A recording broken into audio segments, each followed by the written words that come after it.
Good day mga Lods, samahan niyo ako sa aking trip to Olango Island. By the way, my name is Joe Ray or tawagin niyo akong Jojo sa aking palayaw. Sana mag-enjoy kayo mga Lods, hahaha.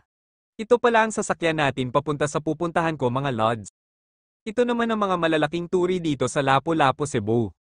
At yan na nga, nakarating na tayo dito sa Scarborough Shoal na pinag-aagawan ng ibang bansa, pero dadaan lang tayo dito baka makanan pa tayo mga Lods.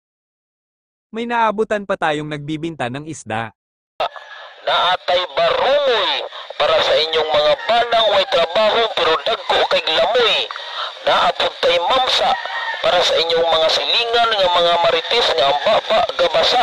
Pupunta na tayo sa lugar na kung saan lagay akong tumatambay kasi ang ganda ng view dun. Nakarating na rin ako mga Lods, tingnan nyo ang ganda ng view diba, yan sinasabi ko sa'yo nakaka-relax kaya dito. Nakita ko din sina Jack at Rose na nagsasagwan papunta sa akin, ang galing diba, hahaha. Flix ko na rin yung bagong aircraft carrier na nabili ng ating bansa. Napakasaklap na pangyayari mga Lod, nalingat lang ako, bigla na lang nawala si Jack kaya dali-dali itong hinahanap ni Rose. Nakakainis bakit di ko ma-perfect ang transition na ito, di bali na nga, ito pala yung mga warships na nabili ng ating bansa, mga lalakas yan, malakas ang tunog, madali nga lang malunod, at may nakita tayong Scout Rangers na nagti-training para sa kanilang balikatan exercise.